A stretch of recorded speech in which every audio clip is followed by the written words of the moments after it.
This is the Power Producers Podcast, where we are refining and redefining the sales game. Rule number one is you have to believe in yourself.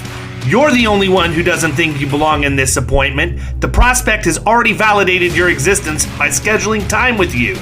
Get it through your head you belong here, go in there, crush it, and close the deal. A place where sales professionals can come to learn from other sales professionals and thought leaders that have mastered their craft. The difference between a good salesperson and a best-in-class salesperson is only 2 minutes. By spending an extra 2 minutes on what you might think is a mundane task in the sales game, you separate yourselves from the pack, you grow your book of business, you close more deals, and you retain your accounts. As well as their peers who are still striving for perfection to achieve their why. I have a wife and 4 kids. Failure is not an option. Real sales professionals, real stories, real results. Are you ready to feel the power? Mine's less grey, so there's less like. Well, I shaved this morning because I wanted to be crispy clean. I'd seen David teasing the beard out, and I was like, I'm going full opposite. I'm going baby fresh, smooth. This is like I shaved like an hour ago. I'm ready to go. It's interesting, man. When I was on Zoom yesterday, every time I turned one way, it's like however Zoom was capturing it, it like didn't show any facial hair, so it looked like I had a beard from like here over to here, and that was it. It was weird. I was editing the videos from yesterday's boot camp, or actually checking Grayson's work. But anyhow, all right, let me do a quick intro. Hey, everybody, welcome to the Power Producers Podcast, where we are refining and redefining the sales game. Today, we have a guest host that everybody should know, Mr. Ryan Hanley, and we are joined by Mr. Jamie Pierce from Synatic, and we are going to talk tech. Jamie hit me up on LinkedIn, and we had a brief conversation. I'm like, you know what? We need to just put this dude on the podcast, hear what he has to say. And when I found out Kyle was tied up with a new business appointment today, my first thought was to get Mr. Hanley involved, because he and I are both like down this HubSpot rabbit hole right now, working with custom objects and policy management and everything else. And so that ties into the conversation with Jamie. And so we're going to let her rip. But before we do, Jamie, why don't you give everybody kind of your backstory, tell them who you are, who Synatic is, and we will get to business. Cool. Thanks for the intro, David. Jamie Pierce here, VP of Sales and Alliances over at Synatic. So effectively what Synatic is it's a data automation and integration platform. What we've done is we've seen that there's this massive gap on making data integrate and work together in the insurance industry. So we're seeing quite a lot of agency owners and broker owners getting quite tired with pitching and yet another insurtech. And what we're really about is saying, well, if you've got an API, we can make it work with another system. If you've got a database, we can make it work with another system. So Synatic is about 7 years old, as I've told David before. We're launched out of South Africa, but our primary market is the US, and that's where we see our expansion. My favorite saying is dumb enough to try, smart enough to make it work. So in terms of launching a business in the US whilst going through COVID, it's been challenging to say the least, but it's been a hell of a ride, and I wouldn't change that journey for anything. So that's a little bit about what we do and what we're about. I'm gonna say something, and I mean this in the most playful and positive way, but Synatic, your logo and your name is like right out of Silicon Valley, the show. Like, it's like I could see that as like one of the little avatar things. Yeah, it's like, it's perfect. I haven't seen it, so it makes no sense to me. I guess I probably need to watch the show, huh? Yeah. Yeah. So we're actually just going through a brand refresh. So we're actually rounding this off to make it a little bit more easier on the eye. But yeah, it is a little bit. So name actually comes from synapse and automatics. So synapse being what ties your brain together, connects all your thoughts together, and then automatic is automating things. So that's I like it. A little bit of history on where the name comes from. Well, I couldn't help myself when I saw it. I was like, that is definitely a tech name, like Synatic. I like it. Yes. But the interesting thing on that topic is we steer very much away from the Silicon Valley, shall we say, the the jaded Silicon Valley or the overplayed Silicon Valley tech card. So what we find is that the industry's really gone through this there's a lot of stuff that's thrown at you, like AI this and ML that, and yes, that stuff's great. So don't get me wrong, I'm not knocking those guys in the slightest. So the guys who come at you with AI and ML, and those things are fantastic, but it's almost like you've got disparate systems on the one side, and you've got AI and ML that rely on having a cohesive view of the data on the other, and everybody forgets about the step in between of getting your data and getting your stuff together, like getting your house in order. And really, that's what we're about. So it's interesting that you mentioned the Silicon Valley, kind of, we call them the coasters, so the West Coast and the East Coast, different markets, but they're very much focused on this VC and throwing a ton of money and throwing investment at it. But what a lot of people miss is that in order to achieve AI and ML, you actually need to get your data together in a single view of that data set.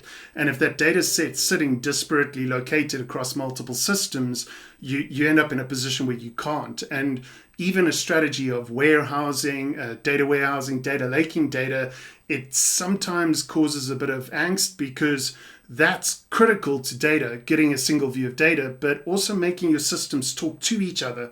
And the story of like moving beyond just I have an API to my APIs actually talk to one another, and that's really where we play. Jane, can we? I want to take a step back real quick, and you just said a bunch of really interesting things that only David and I, who are listening to this, actually understand. So, and maybe like a few other nerds like Ryan. If we get lucky enough for Bradley, it's like Bradley, Deeds, me, and David are the only ones who understand what you're saying. So, so first, just you used the AI is like science fiction. ML is reality, or at least today for the most part. What is ML? What does that mean? And like, just give us like a brief, just a brief breakdown of what ML actually means. And it's not Miller Lite, just for all you other insurance agents. There's a lot of agents that were really excited. So ML is machine learning. So basically, the precept of ML is that a machine can learn to make a judgment call on data. So the more data you give it, the more examples you give it, the machine can then learn how to address that data, and then it can make a decision as if that were a person making a decision, and you can reliably entrust that machine to make the right decision because you've taught it enough with the data you've given it. Next definition to go through would be, and this is one I think people may have a small understanding of, but it's API. What is an API? What does it do? We hear this a lot. A lot of insurtechs are calling brokers going, we have an API, and then I think the agent just kind of nods and waits to hang up the phone. What does that mean, and what is its function in this process? Yeah, agents love throwing it around like they know what it means. I bet you, if you ask any of them, they have absolutely no clue what API actually means, let alone how it works. And I would be remiss to say if I didn't say this, Hanley, the asking of the differentiation between ML and AI tells me you've been spending a lot of time around Frank Sentner. Wow. Yeah. So he's the only other person. So Sentner, Deeds, Bradley, you, me. There's the five that understand what all this means.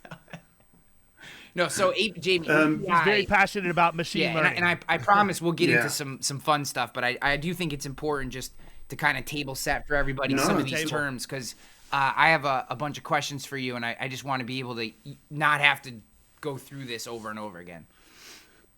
It's the interesting stuff is so an API is an application programming interface. So the easiest way to think about APIs and the way to make sure that everyone gets it, and this isn't to dumb it down to say like, hey, you fool, you don't know what you're talking about. It's more to put it in a way that people understand, is an API is like talking a language. So an API can talk English, and another API can talk whatever it may be, French.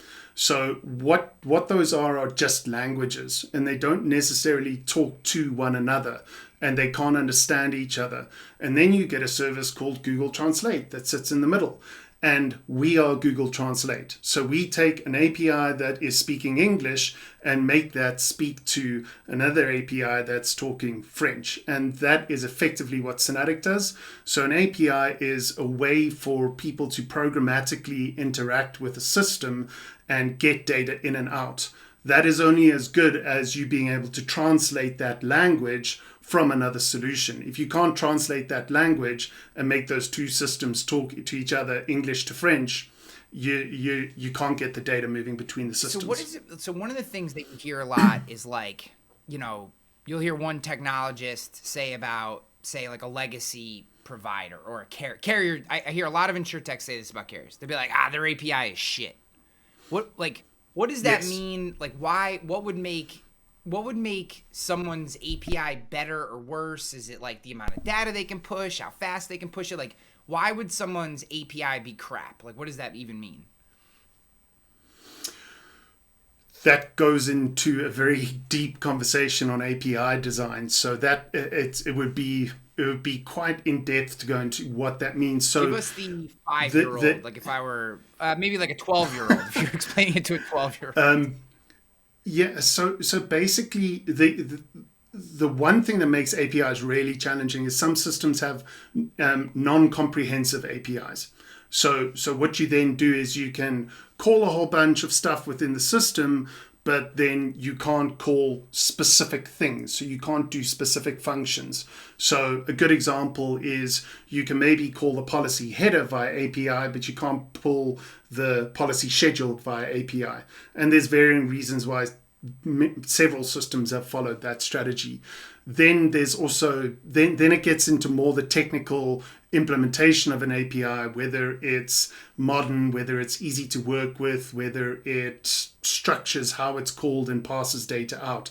But they are definitively, so I mean, Martin, our founder and CEO, he often talks about how, like, once he's done with Synatic, in decades to come, hopefully he's going to write a book on designing good APIs, and it's a real thing. So they are unfortunately just good and bad APIs. Are we at a point where, like, API technology, for the most part, if you're building a new API today, right? The technology is kind of, I don't want to say as good as it can get, but like it's pretty much everything someone can need, and the issues are kind of people that maybe like legacy systems, or they're just constant improvements, and in 10 years from now, like, they're going to be even better. Like, I guess what I'm asking about is the investment in building an API today. Are you building something that in 6 months is going to be obsolete, or are you building, or is it the type of system where investing in something like this pays fruit forever? Does that question make sense, what I'm saying to you? Okay. Yes, totally. So at the moment, the bog standard API methodology is called REST. And REST is about as good as it gets at the moment, and it is great. So don't get me wrong, it's fantastic. So SOAP is an older form of API.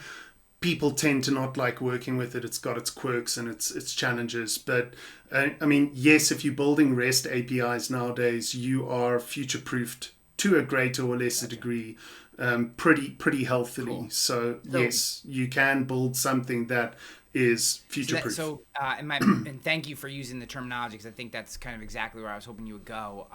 So if I'm sitting here and I'm evaluating a piece of technology, right? Like David and I had talked a little bit before this call, and have a bunch of questions I think around some of the things that we're actually doing, and hopefully people will learn from them. But if I'm evaluating a system and their API, we talking to them, and they say, hey, I do have some data I want to push over here. I would love to do like. And we hear them say, yeah, we have a REST API, fully integrated, whatever, then you can kind of, without knowing what all that means, you could kind of go, okay, these guys seem to be, for the most part, up to standard. Where if they're like, I have a SOAP, or what was the one before SOAP that still I know some carriers and vendors use? There's what was the name? There was whatever the one was before that. A lot of old if you hear any stuff. of that old stuff, SOAP, whatever, you're like, maybe I should. I'm probably not going to be able to do everything I want to do or whatever. It's just something to consider. It gives you a trigger or a pushback or whatever. Or does it not really matter? Who gives a shit? Just use the tool. Yeah. So, I mean, it's an interesting topic for conversation, because the business need shouldn't tie to the technology capability. So if you have a business need to interact with somebody, that business need is there regardless. So what we got to be careful of in the industry at the moment is there's going to be older stuff. It's just the nature of the industry. It's a donkey's years old industry with tons and tons of data. Go to pasture, Jamie. All the old Look, things ideally, in every form. Yes. Yes. So ideally you want REST APIs. I mean that is a bog standard answer. But I would couch that with a little bit of, well, if they've got a SOAP API, like we work with AMS 360's SOAP API very happily. Like there's nothing wrong with it. We pull data out of AMS 360, we do deduping, and we push data back in via the SOAP API for AMS 360. No issue. So like, does that make it a worse solution just because it's using SOAP? No, but we have to. Very happily seems like a corporate line statement more than a... No, I'm just kidding. You threw that very happily in there.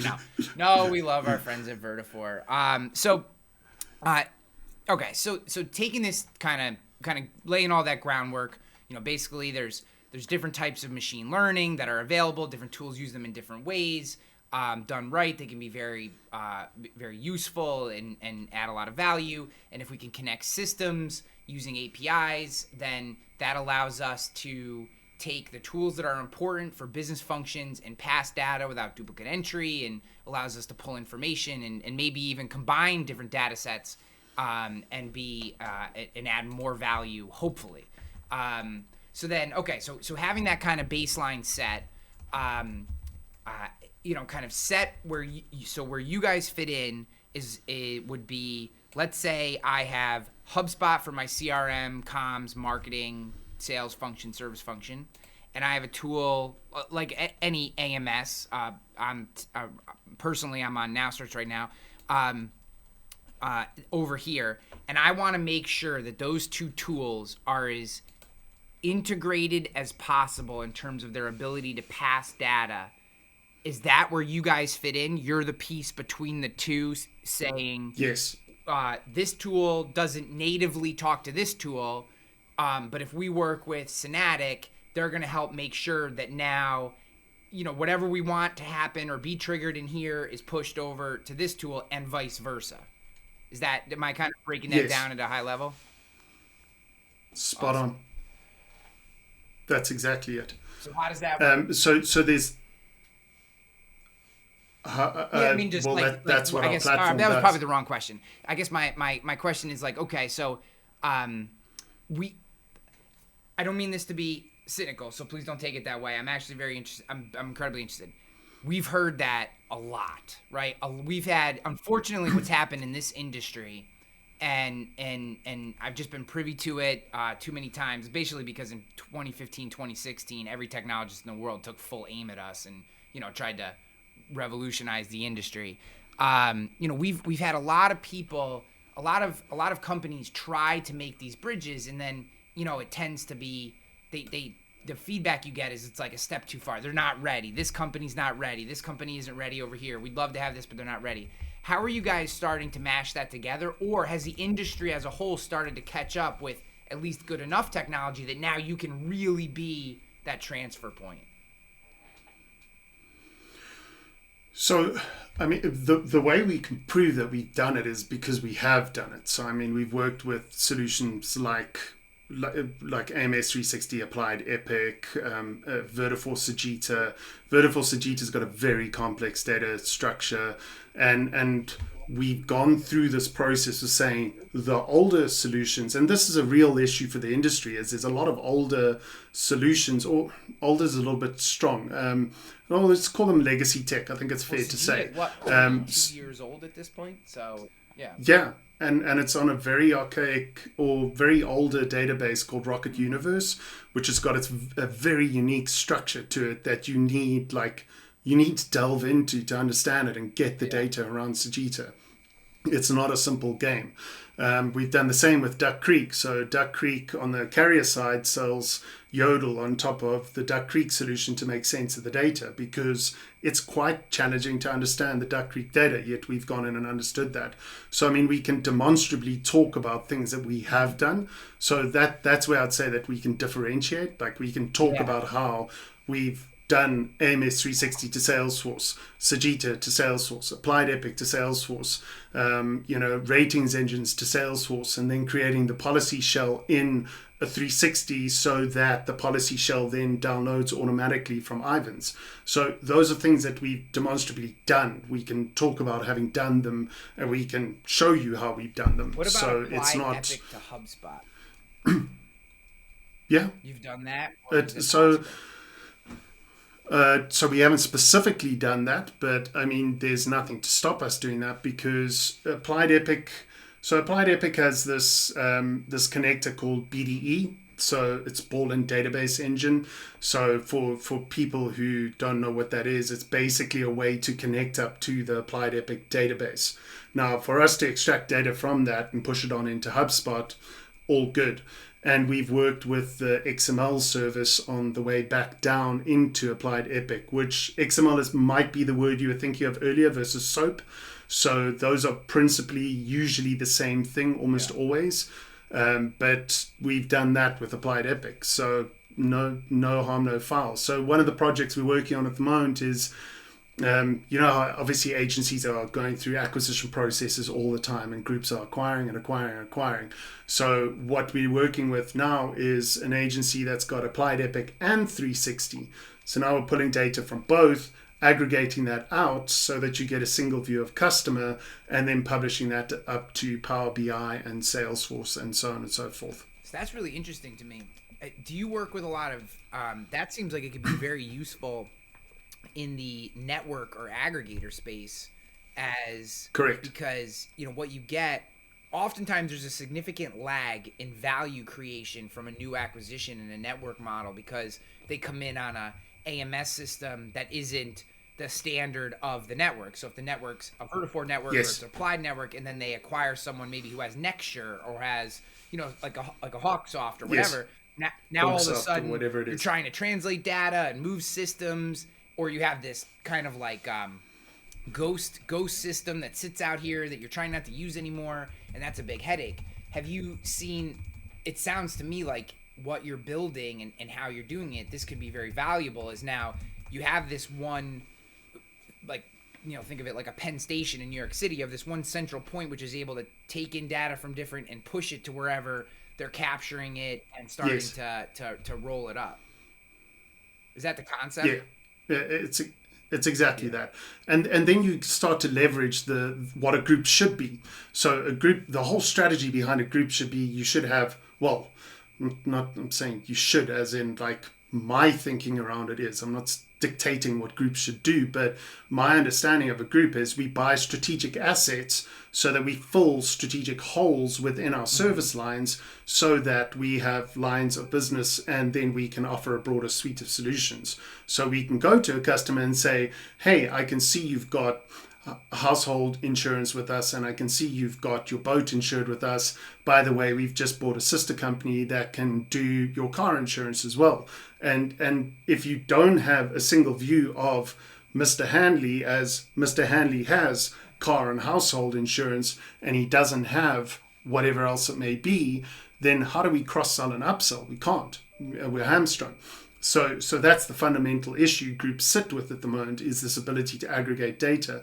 But it goes right down to a 10, 15 man shop 10, 15 person shop that has just as much struggle reporting on their data. It's the struggle's still real for a 10 person shop. The struggle is definitely real. So do you guys, another use case that I'm just thinking through would be, like, let's take that same example. So let's say we're a Applied shop as a network or a series.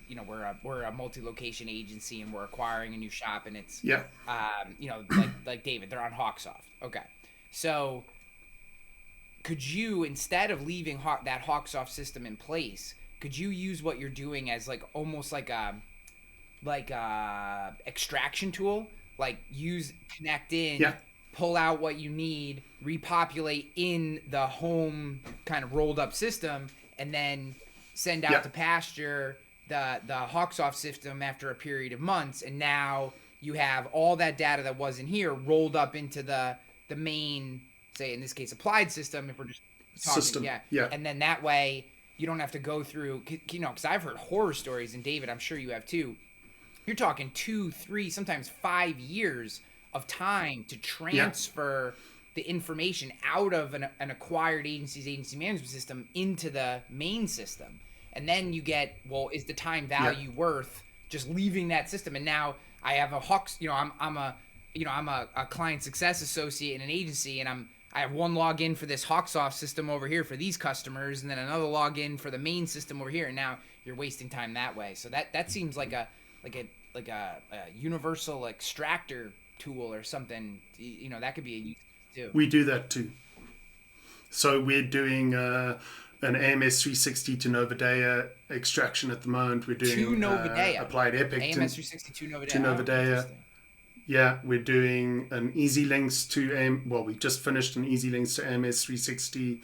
So typically because obviously our business model is we want to sell on an ongoing basis. We want licensees to our platform on a long-term basis. So we don't like talking about ourselves as just data extraction and data conversion and migration, whichever one you want to call it. So that tends to not be our specific focus, but it's a necessary part of it because it's a very, very prominent issue in the industry or struggle in the industry at the moment. David, you look like you had a question. You leaned forward, so I'm getting amped up. You can keep going. So where am I? So the next question I have is kind of moving over towards around download, right? Call it, I don't know. Some people call it an obstacle. Some people just say it is what it is. Whatever.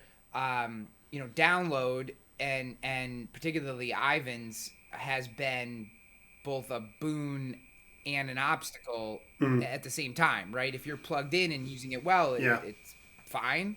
If you can't get plugged in, or you're in an agency management system like NowCerts, which only some carriers will push their data through or whatever, you're kind of hamstrung by it. Now it's like it works sometimes, doesn't work other times.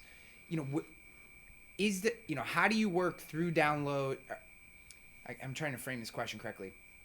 Is there a way so what most agents do is they look at that problem, they go, okay, I'm just going to choose Vertafore or Applied because they have, Applied has the best, Ivan's integration. Vertafore probably has the next best Ivan's integration. And I'll just say, screw anyone else because, I'll just solve this problem. Or is there another way to solve it, right? There's been a lot of people that have tried to bypass Ivan's. Is that a reality? Like, is there any, we're going to go direct download, direct integration into carriers? Like, I guess I'm always interested in, is that vision of bypassing Ivan's, is that just a pipe dream kind of, hey, we can all talk about it and it sounds great, but it's never really going to happen? Or is there just a way to optimize your usage of Ivan's so that you don't even have to worry about that? So my opinion on Ivan's is that they've got a huge amount of critical mass, and that is very telling. So to even conceptualize competing with Ivan's is just such a monstrous thing. It's this big beast. So where we're playing at the moment is we're actively having conversations there to say, like, how do we improve eDocs? How do we improve downloads? Is there improvement there? If there isn't, cool. If there is, great. So can we produce data from Ivan's and put it into an AL3 file and drop it into a location? So AL3, for anyone who doesn't know, is kind of the industry standard of a fixed structure of a file. But can we do that? Yes, absolutely. Like, for us to go and launch into competing with Ivan's, I don't see it as a reality at the moment. I don't think the maturity is there either from the carrier side. Some carriers are very mature with their API access and their data availability. Some carriers are exceptionally backwards, and it's the backwards ones that always cause the whole point there, because unless you get that critical mass buy-in of the folks supplying the data, being the carriers, it's going to be very difficult to get the agencies to buy into that. So it's that double-sided marketplace that really makes it quite a unique proposition. So is it theoretically possible to replace Ivans? Absolutely. Is it terrifically pragmatic? I would have serious questions around that. Can we take data from Ivans and put that into the AMS in a better format or in the correct format, or tweak data that's coming in there? Yes, absolutely, we can handle that. I love that, because that to me, I've been all over the spectrum on this particular question. I hate any system that that dictates me to play exactly by their rules, which is what, for the large part, Ivans has done. And look, like, that's pretty rogue. But yeah. So I just, See what you did there. There's like something about my personality that just, I bristle at that. That being said, the 41-year-old version of me, understands the role that Ivans plays, and has, really at this point, am more interested in how do we optimize, because it also, I think a lot of people who've been dashed across the rocks of this particular hill, right? This, like, I'm going to go bypass Ivans, concept, which seems like every couple of years someone comes out with, which everyone supports for a while, and then it's just a huge, like you said, huge task. It always seems like what the ultimate, like the death stroke is that carriers aren't looking for another option. Like, agents may, exactly. The random agent or group of agents may want it and see the value, and hey, if we could just have a direct download, that'd be amazing, or a direct API connection, and I get the functionality, but it just doesn't seem like the carriers have the disposition to do it. And so therefore, it's that second part of what you said, how do we optimize the data that is being pushed through Ivans, because it is a lot of data. I mean, although I think of AL3, and you can correct me if I'm wrong, is like if you're saying it's the standard data set, and I think of that as like my kid's plastic screwdriver as like the standard totally. tool in my toolbox. Totally. I'm not a fan of AL3, so don't get me wrong. Like, AL3 is a necessary evil that the industry has defined. I'm going to pivot this to a very selfish question. And is there then the ability to build custom download portals that could send download to information to platforms that are not traditionally insurance focused, like, say, something like a HubSpot, where now here's a platform, traditionally you're looking at an AMS system is what would have download. Is it possible to build, say, custom, I would call it an application or whatever, where I can, instead of routing that information to my AMS system, I can route that information, same stuff, approved by the carrier and all that kind of whatever, route that information to a non-traditional system, like say a HubSpot, like or HubSpot. A Salesforce instance, or Zoho, or something like that. Yeah, absolutely there is.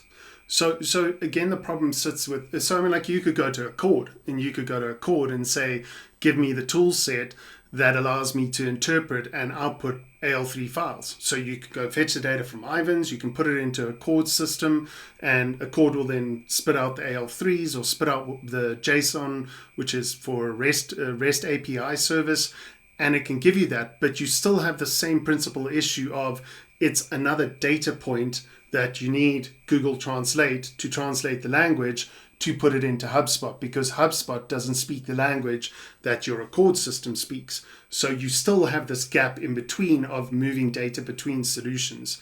But yes, fundamentally, you're absolutely bang on. You can do that. Well, we can do that. Whatever. You know what I mean?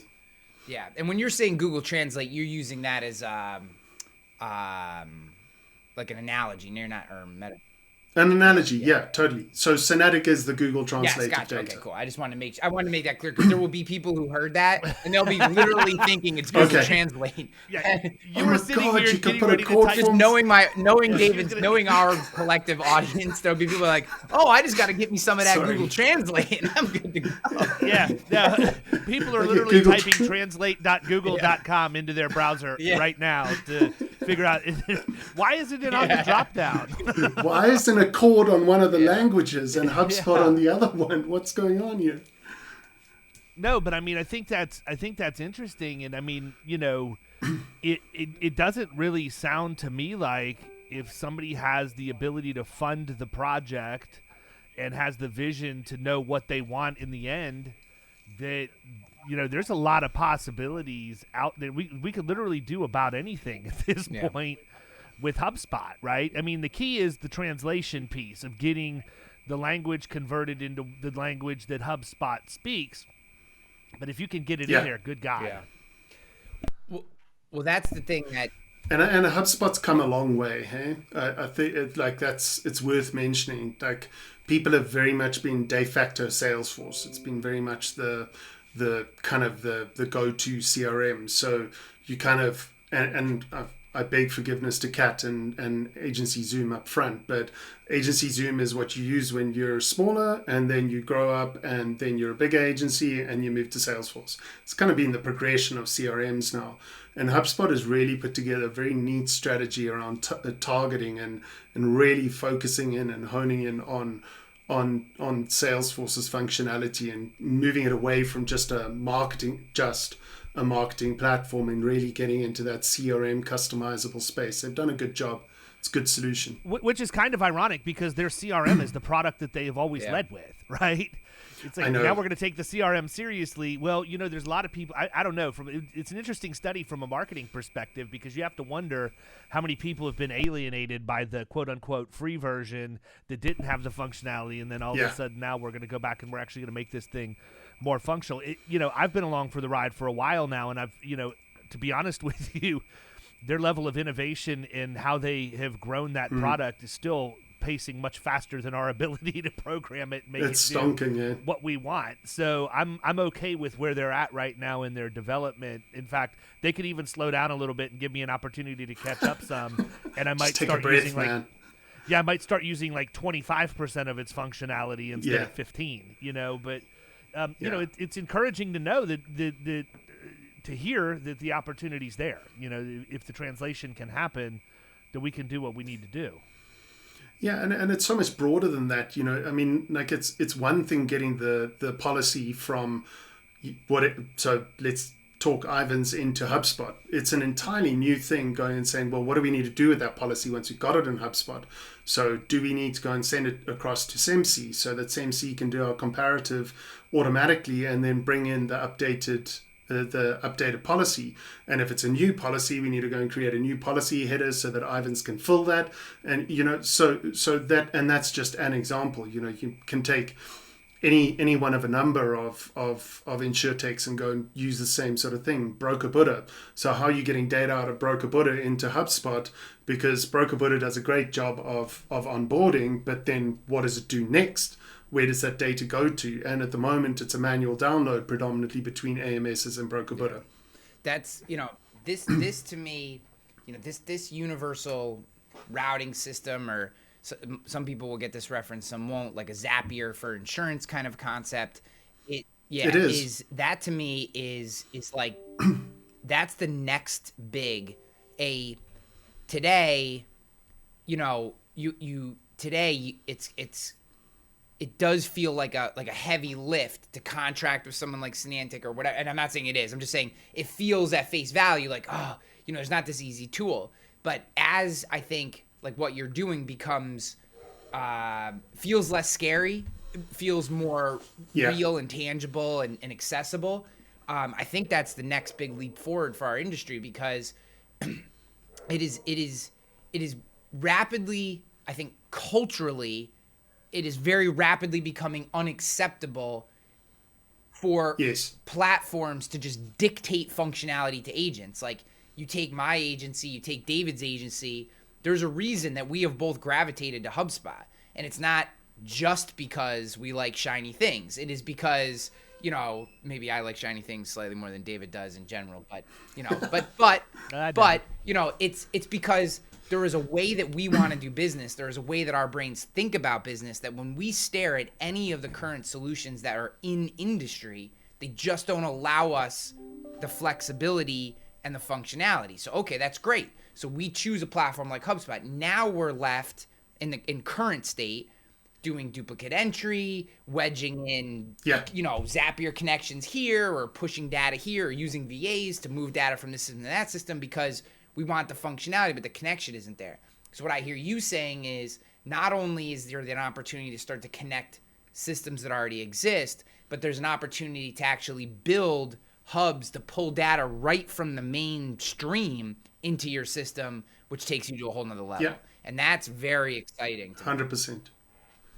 Yeah, I mean, the way I came across David was actually watching one of his podcasts with Zach Mefford, and I was like, straight away, I connect to Zach Mefford and say, like, you said this on the podcast. I wish there was a way to make APIs talk to each other. We do that, and that was the entry point for the call, and we're progressing. Yeah, how'd your call with Zach go? He's a ball of fire. There's no doubt about that.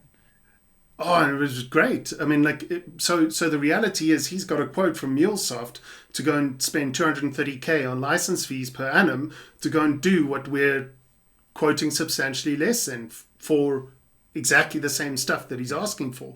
So it's I mean, MuleSoft has done a beautiful lead-in for us. They've basically gone and said, oh my God, this is expensive. And we come in and say, well, this is actually what it's going to cost with Synatic, and plus it's going to take 150 hours of professional services. What's to say no to? And it sidles in so beautifully alongside that.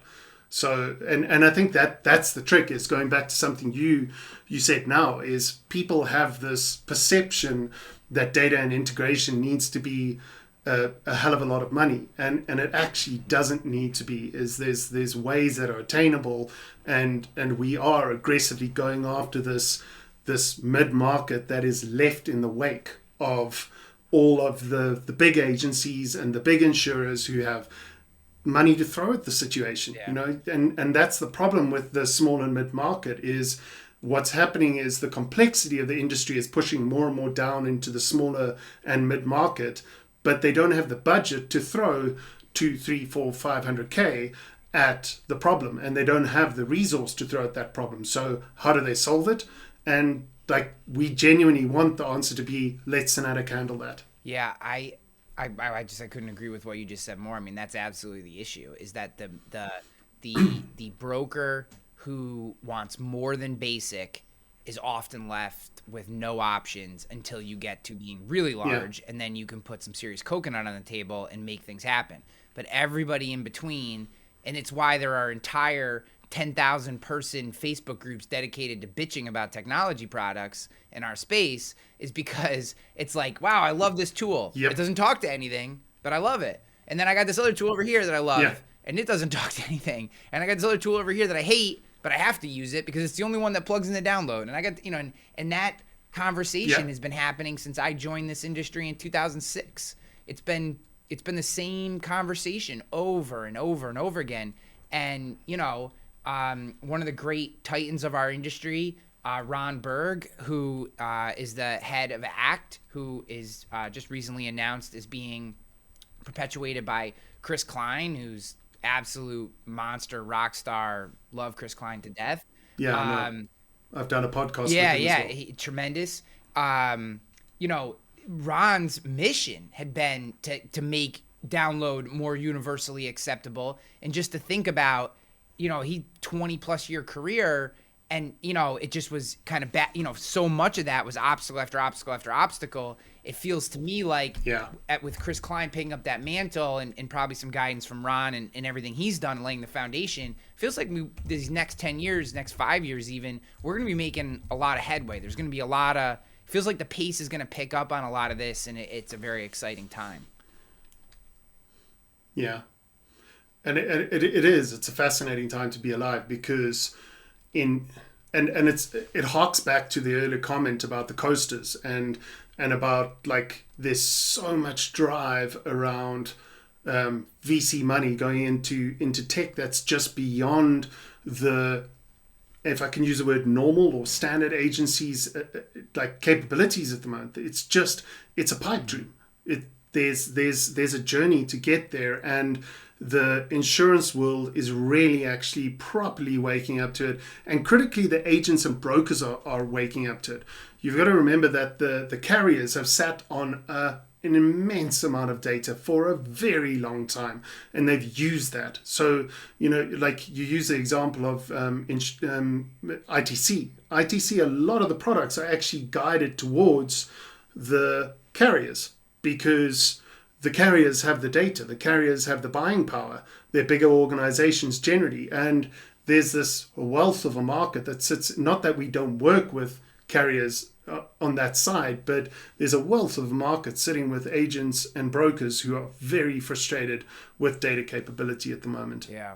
Even though, David, I don't know if you saw it, but there was a recent McKinsey article that came out, which basically was showing the case that brokers have kind of officially taken back the power from carriers, that the 10-year experiment of carriers kind of trying to cut agents out of the deal has not gone well for them. And in many cases has actually caused a reduction in book value in the areas where they have tried to remove brokers from the equation. And what I hope is, and that's why I love being associated with David and all the work he does at Killing Commercial and the advances he's made, is that, we can't rest on that, right? Like, yes, it's cool that there's been this moment where we've kind of proven our value back to the industry in terms of the relationships and the caring and the frontline underwriting and all that kind of stuff. That's amazing. But I see this not as a moment to kind of, take stock. I see it as a moment to let's start doing some of the stuff that you can do. Start thinking about how we can move faster and deliver that same amount of value to a broader market set and go even deeper. I mean, there's shit that David could talk about that he's doing, in terms of brand marketing and niche marketing and flowing things between different brands that, like, most people, one, we don't have time, and two, most people wouldn't even necessarily understand it. But it's like, that's what we're capable of with all the things that we've traditionally had. And it's so exciting to see it and to know that it's even possible. It's felt for so long like a pipe dream. And what I hear from you and, hear from some other people as well, is that these things are really starting to open up, and it's kind of, it feels very much like a gas pedal moment for agents and brokers in our space right now. I couldn't agree more. Like, it's got to happen. The industry is running behind other industries just from a data maturity point of view. And I think people are waking up to we need to make systems work together better, and it's plausible, so let's go and do it. And it's why we're focusing on the insurance industry, because we see that momentum change. How in the world are we just now hearing about Synatic on my podcast? Yeah, I know. I'm actually kind of pissed that I didn't know about you until now. Yeah. Like, it's kind of bothering me. I don't like when new vendors come into the space and I don't know about them. And not that you're that new, but I don't like that. Yeah, no, but I mean, now you understand, Ryan, why you were the first person I thought of. I mean, I know everything. I don't know everything, but you and I have had enough conversations that I have an idea of what you're trying to build, and it's not dissimilar from what I'm trying to build. Little bit of difference in terms of tweaks, but at the end of the day, this is a missing ingredient in a pretty significant recipe. Yes. Well, I think of things like you mentioned SEMC. I'd substitute SEMC with Tarmica, TARMIKA.com. Yeah. I'd substitute, but I think about, that. I think about, you start to pull together things like, automatic COI production tools. Like, I know, David, you use eCerts. Their technology is not amazing, but they're a very functional tool. No, their technology is web-based and easy. Yes, That's it. But you think of like TrustLayer, right? Like what you can start to do with a tool like, and I'm not saying use TrustLayer. I'm just saying, taking them as an example, you could have something like HubSpot where someone fills out a form for a certificate. That certificate is automatically pushed through a Synatic connection to TrustLayer, and now TrustLayer is pumping out that COI, and you just saved someone in your team, 10 10 minutes of their life, 20 minutes of their life. Now, maybe there's a decision point to verify before it sends or whatever, or maybe it's just push and pulled. But like, these are the kind of things where, you know, I'm not anti-agency management system. I just think that they need more competition. And I think that when we start to think about what's possible, when we are actually given the ability to build the connections that add real value, we can pick and choose the partners and do it without having to have the governors of an agency management system. And I said this to David earlier, and I'll say it again here. It is very difficult for me to believe that you are a unique value provider as an agency if you are hindered by the same restrictions from the same systems that everyone else in your geographic footprint is using, right? If you're using one of the main agency management systems, you have the same set of limiters on what's possible. There's only so many things they're going to let you do, and you have those same limitations as every other person who uses that same agency management system.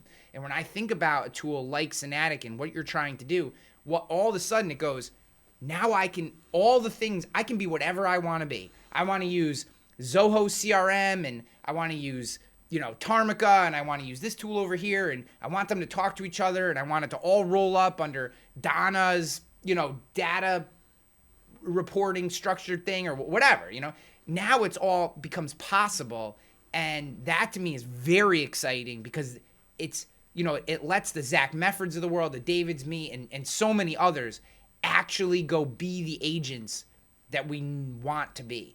And that's the really exciting thing, because we're all going to be so different. It really is an industry of snowflakes. And I mean that in the positive, unique sense, not in the kind of lefty sense. So not to get political, David, but we love all our brothers. Fingerprints would have been a good option. Yeah. Fingerprints would have been a good option. Also unique to each individual. So yeah, that's my little diatribe here at the end. I love this, and we're gonna have to connect after, Jamie, because I actually have a couple ideas for you. So, Jamie, have you done any work with Rachel Robinson in them over at CJOS to integrate their app with Zoho? No. Okay. I don't know that name at all, so no. It's an AMS app that sits on top of Zoho right now. That's they're working to make that a fully integrated solution of an AMS CRM at the same time as well. I just wondered because they certainly could benefit from knowing you. Yeah, so I mean, no is the direct answer on that one. Don't know them, but would be great to chat to Rachel. I mean, the trust layer conversation is particularly interesting, and I think what's interesting about we have like 3 dozen more conversations just like that one of things we want to do where we have a vendor like that. I mean, trust layer is just one example. It's just I've got so many things that we can do. And honestly, part of it is because of my ADHD and shiny object syndrome that I've cobbled together this little tech stack that's it's not even that little anymore. I was going to say, because I've got little so compared much to stuff. who? But I mean, at this point, I need to make this stuff talk to each other, because it's like running an agency where every time somebody comes in and they say, well, I need to do this. Well, David does it this way. And the only way anybody knows how it gets done is to come talk to David or to find out somebody who's been trained by David in the way he does it. I need my systems to work where we can come in, push a button, and it works the same no matter what. And I mean, I think we've done a really, really good job of developing automations to enhance the human experience. We're not looking to go in here and replace, account managers or CSRs, but we also understand that today's buyer has instant gratification that they're looking for. Yeah. My client does not want to pick up the phone or send an email and ask for a certificate. It's easier for them, as archaic as the technology is from a UI standpoint, it's easier for them to log into eCerts Online, pull a pre-approved template, and send 100%. I had coffee with John Ford from Trust Layer last month, and I mean, this is one of the conversations that we had. If we had a way to push Trust Layer through our system or push data back and forth, I could replace like 3 other technology products that I have just by taking and making sure that they're speaking the same language, to use your your analogy, right?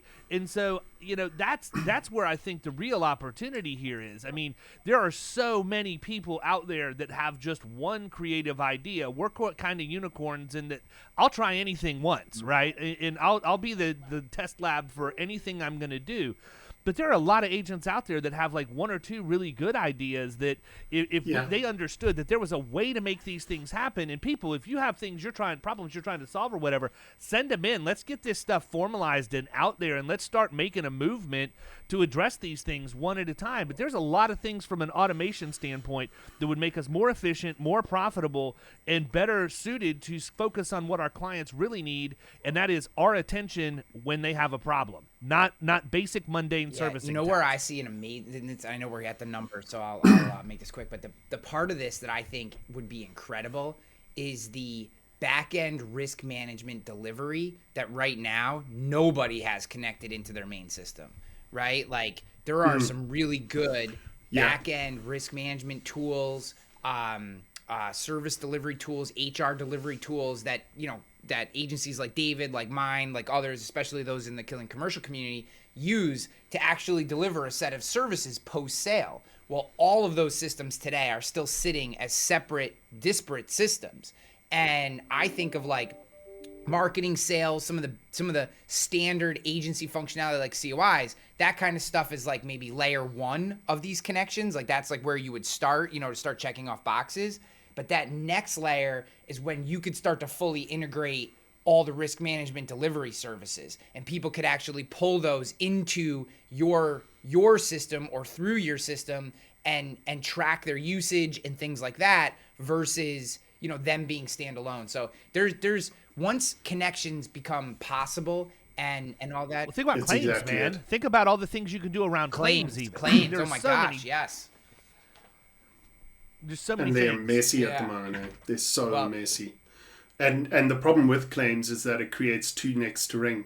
So we, on the one hand, we want to wring our broker's neck because the broker's the guy I got a relationship with, but the broker says, talk to the insurer, talk to carrier, and they're like, but my relationship's not with the carrier. My relationship's with you. You insured me.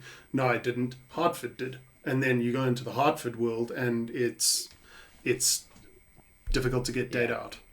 It's exciting, man. That's why I think I was excited when David invited me to come on and be guest host or whatever. But like this to me, like this conversation is the next big opportunity in our space.